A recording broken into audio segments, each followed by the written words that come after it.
So let's say we're talking about the sympathetic, the fight or flight, the go, go, go state. Well, the world really likes that. Like, we have a lot to do. We have a lot of places to be, a lot of things to be on top of, like a lot of jobs to complete. Like, we have lots of roles. Like, there's just a relentlessness about the pace of life today.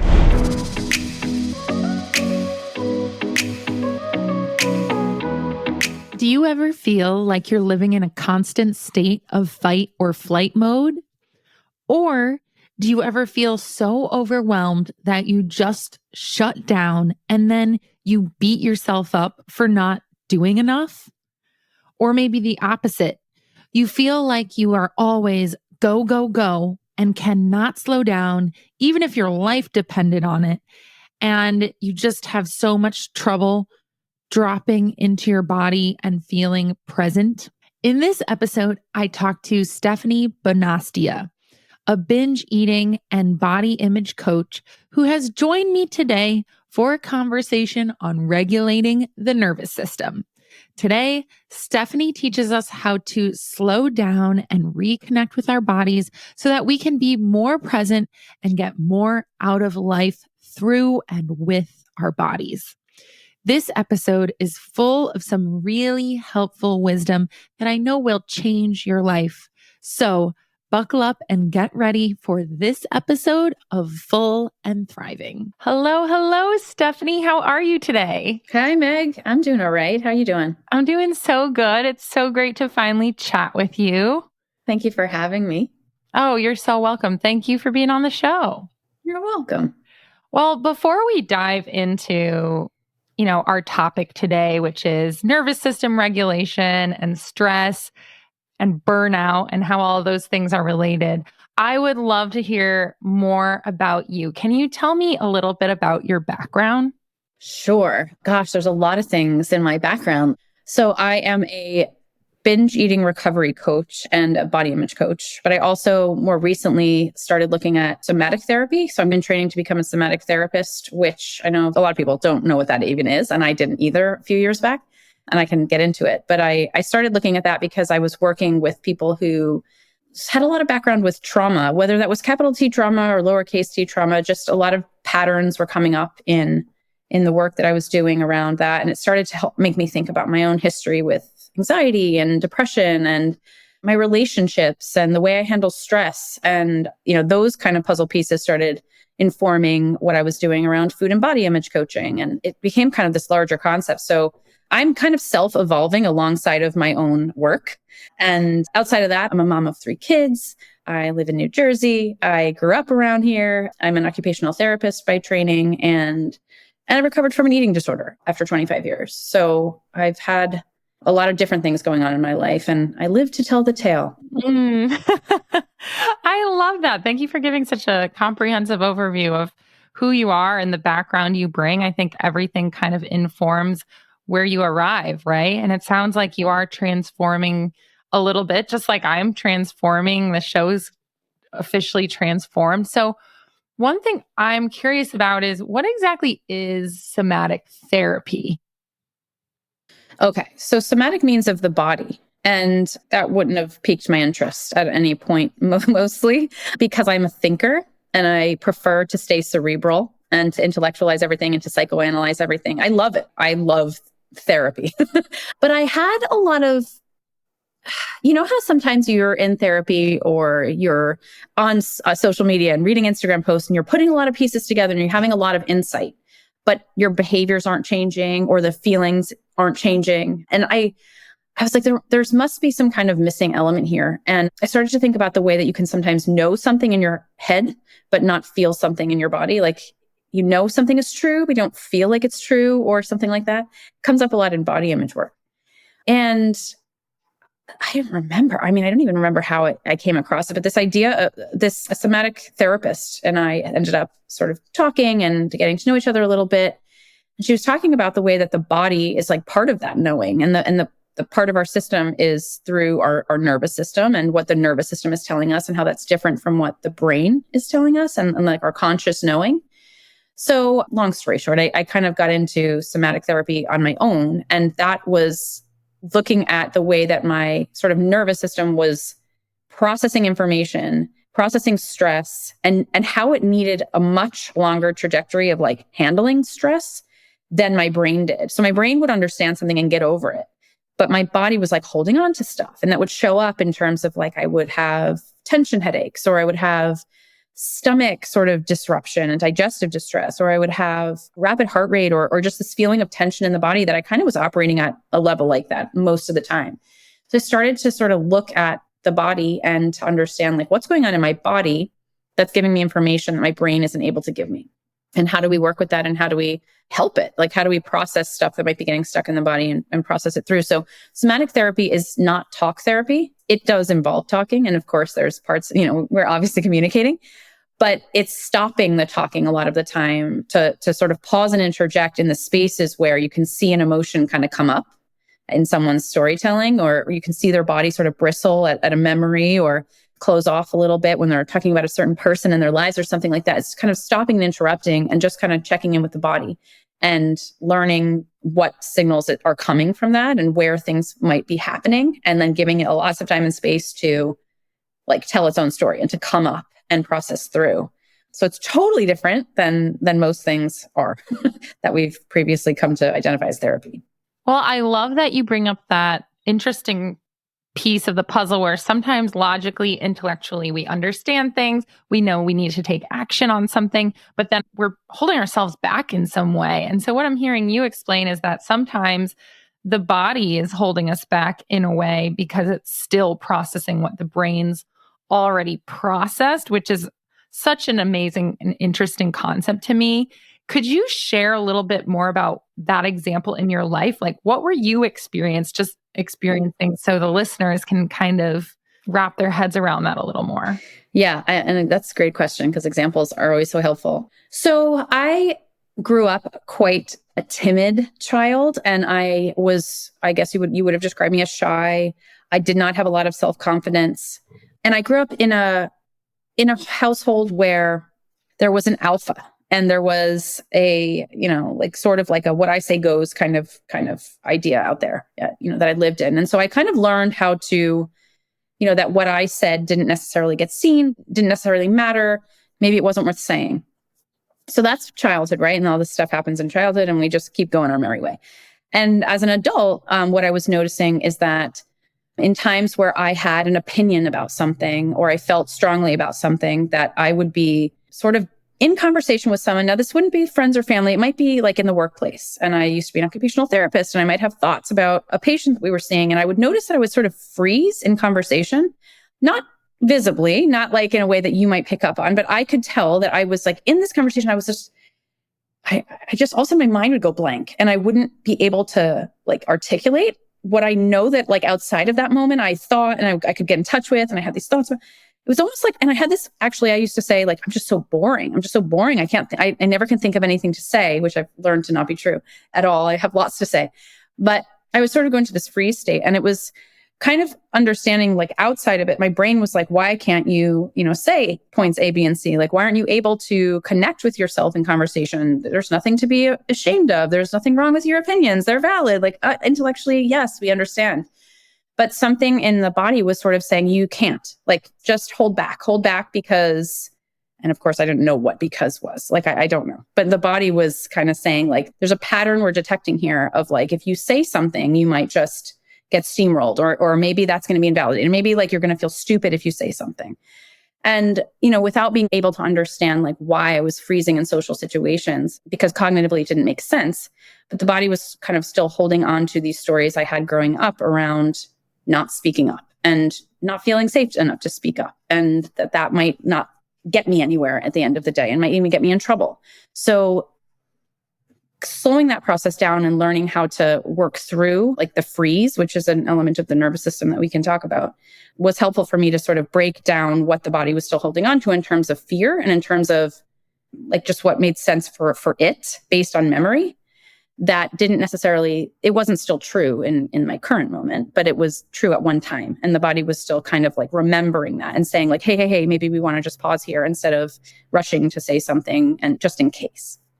Does that make sense? I love that. I feel like that example made me think of a bajillion moments in my life. And I feel like all the listeners probably have thought of an example where they were almost in that sort of a situation. I had situations, especially when I started working, where I was in rooms with people who had a lot of authority and I was like the entry level person. And I would just freeze. I would not know what to say, even though I was working passionately alongside of them. There's a part of me that felt I wasn't worthy enough or good enough or smart enough to hang with them in that meeting. So I'm like totally relating to everything you're saying. And I'm sure others are as well. So can you kind of explain, like with that example you just provided, how the nervous system is coming into play there? Sure. So there's three parts of the nervous system. One part is kind of the most, what we'd call regulated, and it's calm, but it's not always just calm. It's like, it's connected. It's connected to others. It's connected to yourself. It's like, I can take a breath here. Everything's okay. I can handle stress in this space. There's nothing threatening going on. There's nothing that's alerting my nervous system that there's something wrong. It's just a very like regulated and like safe, connected part of the nervous system. It's where you might think a very well-adjusted human lives most of the time. And that's a part that we can all tap into, hopefully, sometimes, usually when we're feeling the most comfortable and the most safe and when there's not really lots of stress happening. And then there's the sympathetic part of the nervous system, which is sort of the next, it's not levels, but it's another branch. And basically that part of the nervous system is where we have to mobilize into action based on some kind of perceived threat. And there's levels of that. So for example, when you have a work deadline, you might go up into that part of the nervous system because you do have to like sort of produce something. You do have to there is a certain amount of stress involved, but that's appropriate. Like we need to have mobilization towards stress and, we need to sort of gear up and the energy heightens and we might, our heart might beat a little faster and we're a little bit more conscious of like smaller things going on in the environment. And we're a little more like peaked to be aware, a little bit more vigilant. But there's a huge spectrum of that state. And it's productive to a point, and we need to be in it to a point, and then we need to finish the assignment we're working on or hand the paper in or do whatever it is. And then we need to come back down. And, sort of like that's the trajectory of like a healthy nervous system. But what happens is that a lot of times we're getting stuck up in that state, I think for a whole host of reasons that we can talk about. And we might escalate. It might start to escalate so that we're now like running on that, what we would call fight or flight. And we're just like hanging out up there and we can't seem to get out. We're just like chronically busy and chronically on the go and chronically nervous and chronically, chronically vigilant. And people can live there. I lived there for a really long time. And I don't think I ever really came out, even to sleep. I was like racing around in my dreams. And then if you hang out there for too long, or if a threat or stress becomes too high, you might tip over into the third branch, which is the freeze state, more commonly known as the freeze state. It's called dorsal vagal. But this is the place where your body's like, okay, we are just like, this is all too much. There's too much stress happening, too long amount of time. It's just too intense. I have to like get out of here. I'm going to shut down. I'm just going to shut down. I'm going to start to like not be able to move. You're not gonna be able to get off the couch. Technically you can, but the motivation's just not there. The energy is low. We feel really tired. We feel really foggy. Sometimes some people, if it's really intense, can feel like they just can't move. And that's, again, an adaptive part of the nervous system that is very old and we don't really need it anymore. But we did at one time need it to actually freeze and to not be perceived by predators, essentially. And so it's a protective shutdown that, again, you can also get stuck in. So the dysfunction or the dysregulation of the nervous system is happening where we're getting stuck in one of those latter two places instead of being able to come back into that kind of green zone of calm and connection. And nervous system regulation work looks at like why we're getting stuck, how to safely get unstuck, and like the long in-depth processes that involves. I really appreciate those explanations that you just gave. And for clarity here, that dorsal vagal state, would you say that's when someone's reached burnout? Yeah, that's like the pinnacle of burnout, where it's been hanging out in the fight or flight for just far too long. And then the body's just like, I can't anymore. That's where everything crashes down. Because when you're in the fight or flight, you're like, I'm just going to keep going. And you keep producing. And then there's this place where you almost hit this wall. And you're like, I don't feel motivated. I don't feel connected. I don't have anything in me. Like I don't have the gas in my tank anymore. And yeah, that would be where burnout starts to really show up as problematic. At least that's where we're calling it problematic. Yep. Okay. It's probably problematic before that if you're not taking any breaks. So you mentioned people just getting stuck in there. What are some of the factors that might keep a person stuck in that sympathetic state or that kind of burnout state? So I think a lot of it has to do with this world we live in because it's really not helping us restore, right? So when we're in, I mean, and these are two different parts of it. So let's say we're talking about the sympathetic, the fight or flight, the go, go, go state. Well, the world really likes that. Like we have a lot to do. We have a lot of places to be, a lot of things to be on top of, like a lot of jobs to complete. Like we have lots of roles. Like there's just a relentlessness about the pace of life today. So we're not able necessarily to hear when too much is too much because it feels normal. And even if we can hear it, it's not really applauded to slow down. Like you just got to keep going. You know what I mean? Like if you're sick, you go to work anyway. Like if you need to take a break and rest, but your kids have 50 activities they have to be at, you got to bring them anyway. Like we don't live in a place that really like warms towards like the idea of slowing down. So if we can't offer the body what it's looking for in a state like that, we're going to stay there. And then that's going to not help us, but it's going to tip us into that like freeze state. And again, what happens in freeze states in that actual shutdown is shame. Because we're not aware that this is, I mean, all the way I'm explaining it now is not how we're thinking about it, right? What all we're seeing is like, I'm so lazy. I can't get out of bed. What is wrong with me? I'm so tired all the time. Like it must be my, like pillows or something. And we're not able to understand like what's going on. And if we are, we just think it's a character deficit. So that shame is only like perpetuating the need to escape. Because like if we're hearing our self-critic in our ear all the time, then we're going to be like, okay, we better stay frozen because it's not really like I don't want to go back out there into that place that's so busy and like wagging its finger at me all the time. Like the whole point of me shutting down was to be able to like actually restore. You can't restore when you're criticizing yourself. So most of the time, most of the people that I work with who are in shutdown are extremely ashamed of it and extremely down on themselves. And therefore it's not allowing the body to do what it's actually trying to do in that state. Wow. Okay. That makes a lot of sense. And so I assume, did you reach that shutdown point at some point in your life? And how did you handle that? Well, that's an interesting question. So I did reach that point in my life when I was younger. So when I was in my early 20s, I actually hit that point and had no idea. I mean, there was none of this conversation happening, no idea. There was not even social media at that time. So I basically just shut down in it. And it took me 10 years to come out of it. I was a shell of a human at that point. I really hated myself almost at that time and just was like, what is wrong with you? What is wrong with you? I more recently kind of entered more of a burnout, but I stayed in the fight or flight. I never tipped over. And that's possible too. And I want to mention that not every system will tip over into burnout, but I stayed chronically in fight or flight and ended up not getting a period and not, like I had anxiety to the point of having panic attacks and things like that. I was kind of living in that sympathetic high all the time and couldn't get out of it. So there were almost like two ways that has manifested for me in two different states. And if you ask me like how I got out of it, I was like, in both cases, I suppose it was a matter of complete surrender. Like I, at some point, realized that I wasn't getting anywhere. And it was kind of an accident that the first time I just sort of like I think I allowed eventually myself to cocoon enough and to just really not show up in a way that, again, I wasn't on board with. It didn't feel like a choice, but it was just something that my body like did until I was able to sort of come back. And in the most recent case with anxiety, that's when I ended up recovering from an eating disorder after that.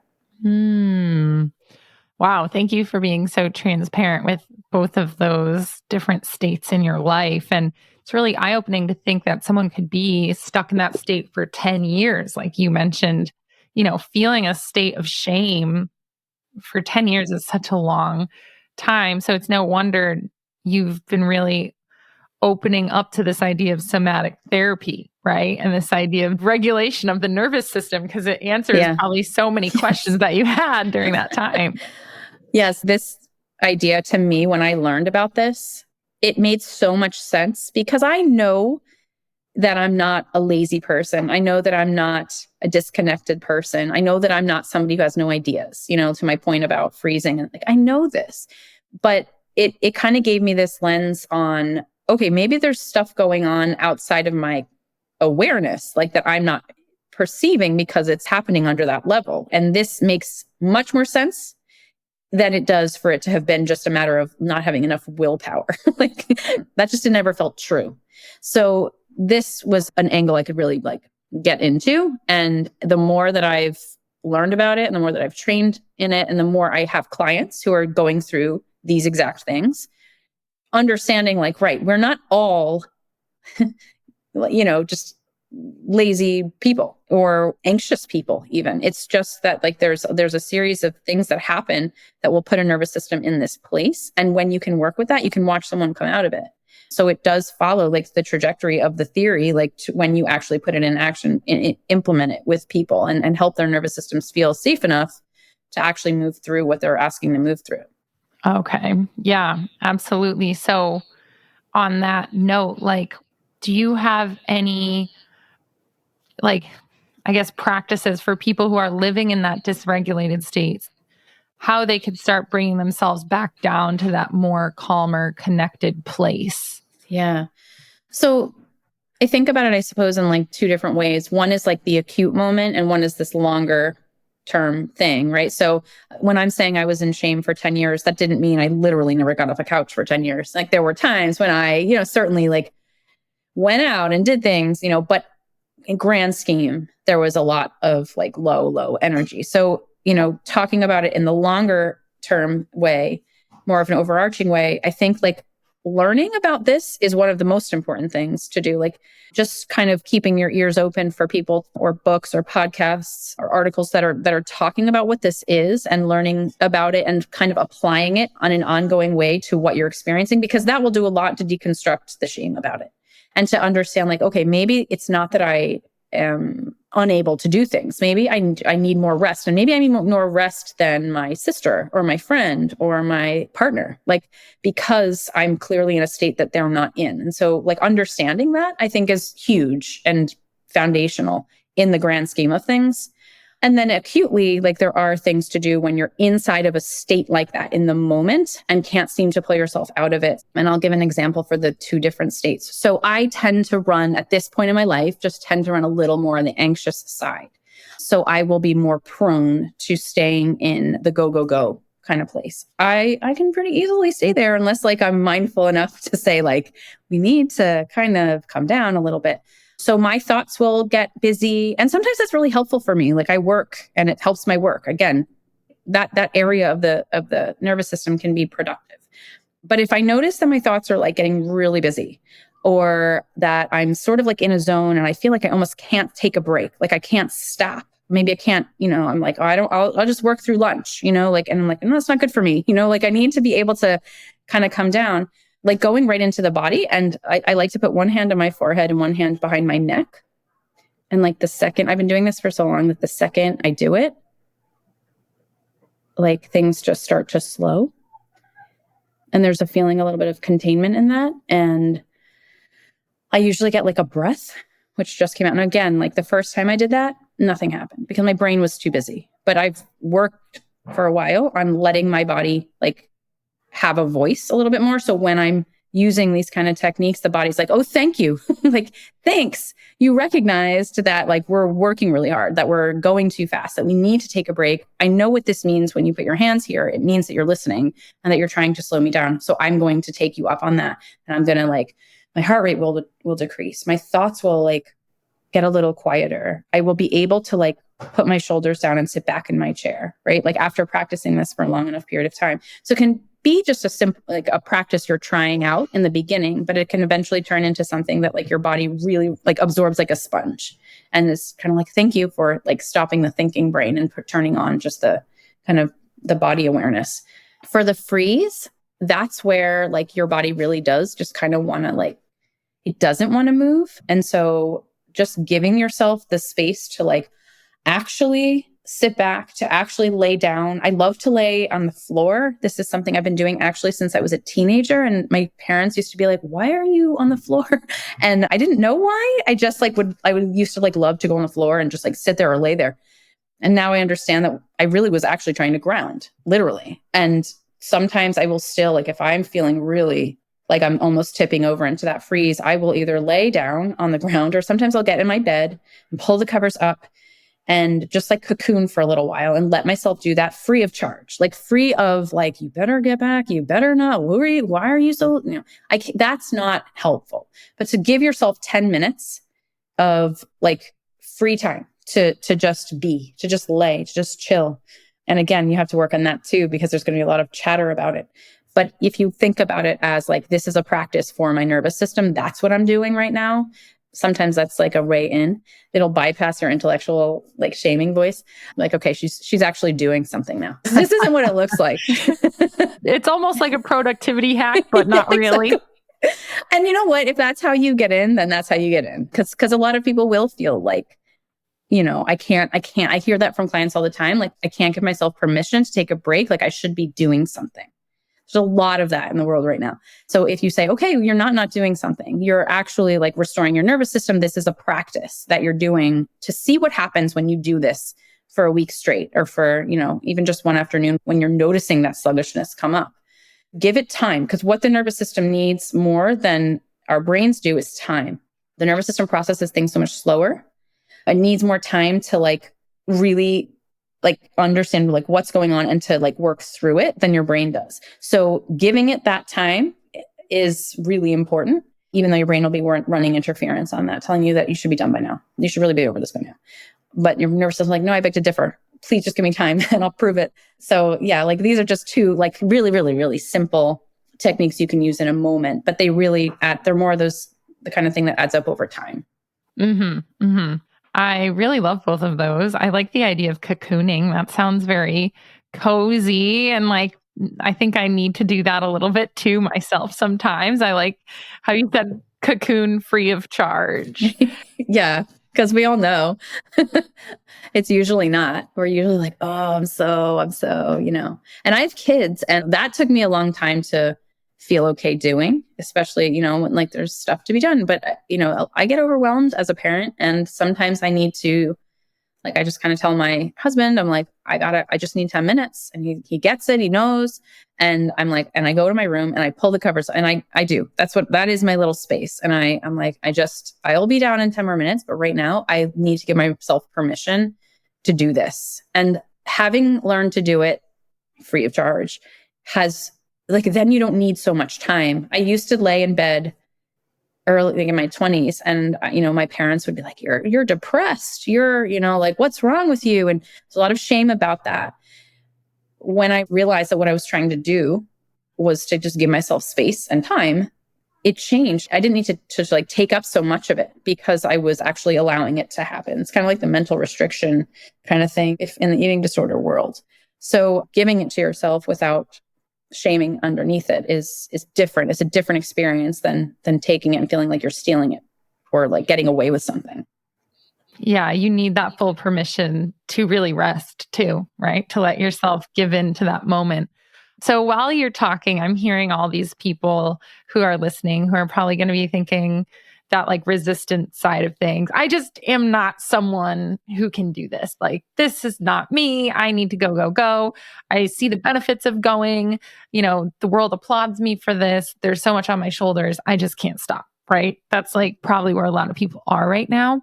So just to help those individuals kind of open up to this, what are the benefits of having a regulated nervous system? What are the benefits of coming down from that state? Maybe people aren't open to seeing the benefits, and I'm just trying to make sure those are really clear. Good question. And what's funny too is I think if you're in the pattern of having really high highs and maybe really low lows as well, that middle regulated place can seem kind of boring. And yeah, I hear that word, this boring idea about it, or just dull. Being regulated, first of all, I will tell you that I didn't have access to this kind of regulation. I realize now, since I was a child, right? This is not something that I've been in touch with to the extent that I am now.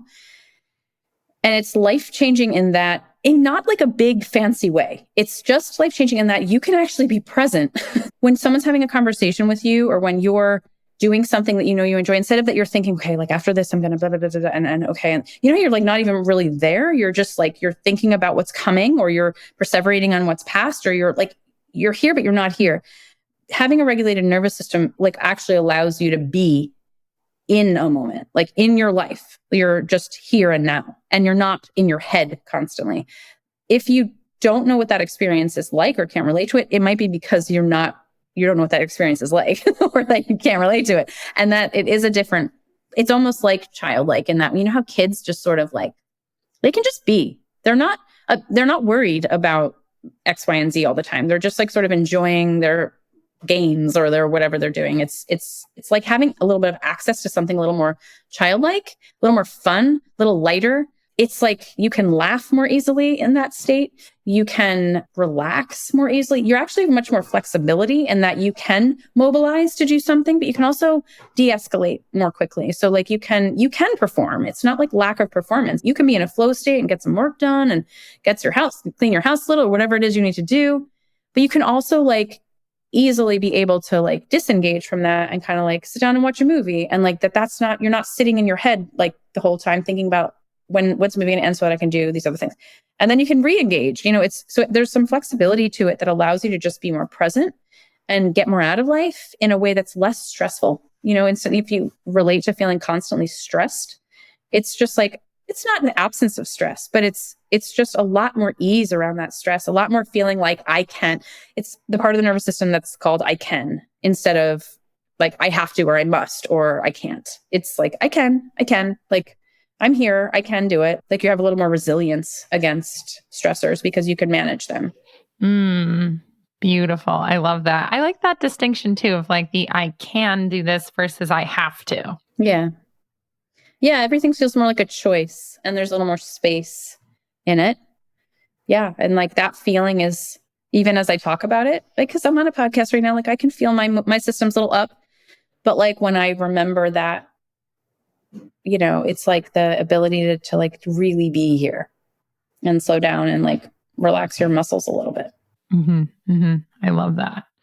Well, I'm hoping that the listeners can see that there are benefits to maybe slowing down, even though you might not feel like you're as productive for those few minutes you're taking care of yourself. But at the end of the day, being in that flow state, being in that resilient state is probably going to actually make you become like a more fulfilled human being. Yeah.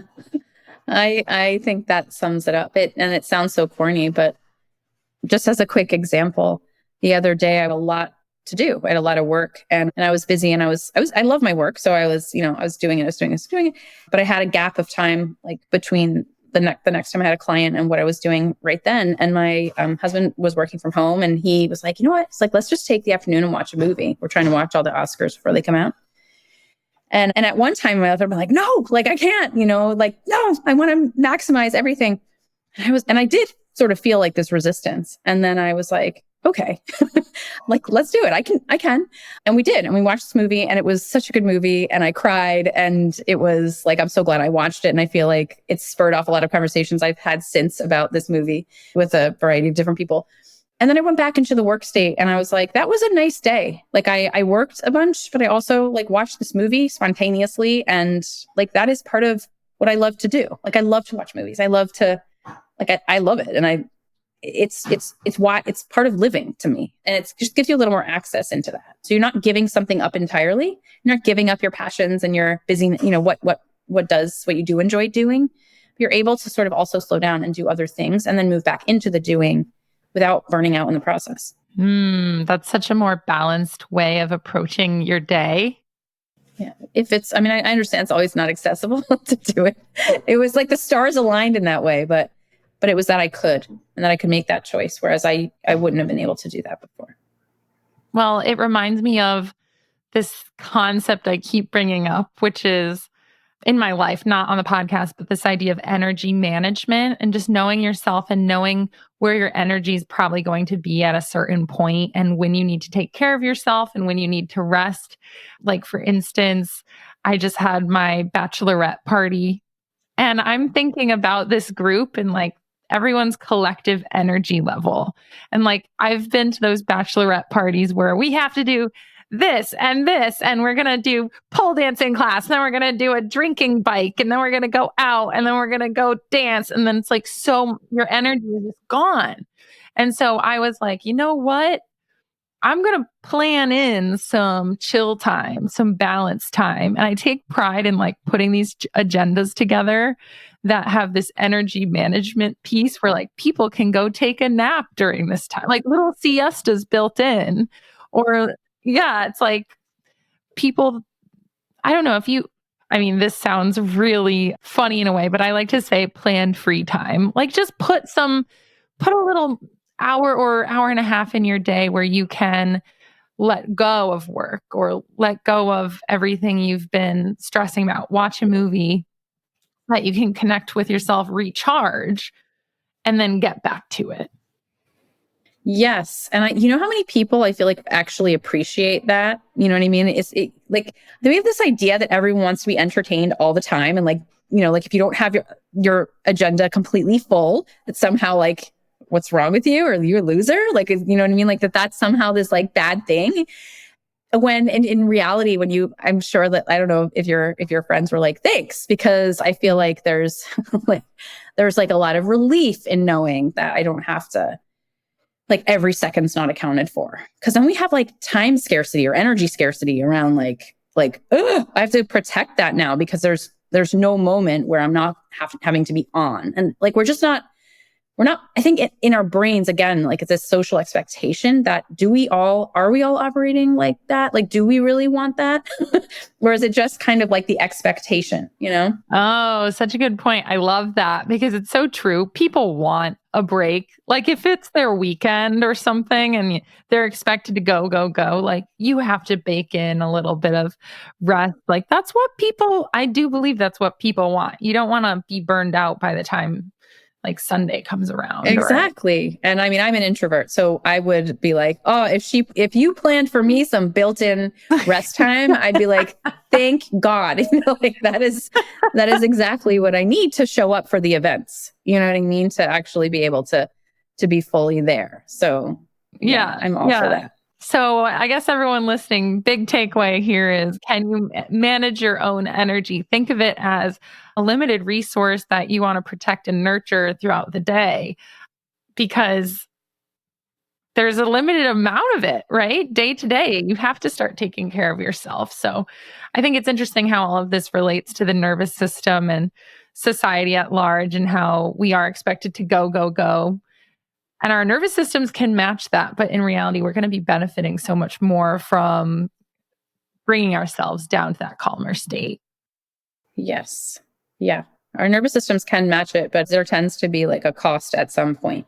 So it's like kind of getting ahead of it and being able to give yourself the come down. But yeah, it's a little bit not mainstream to do that. So we have to forge ahead. Yeah. Be proactive on your journey to bringing yourself back down to that connected, calmer place. So Stephanie, this has been so enlightening and interesting for me today. I guess, do you have any words of wisdom or advice for people who are listening who are just starting to bring awareness maybe to this journey and learning about the nervous system? Like anything you want them to take away as we end this interview today?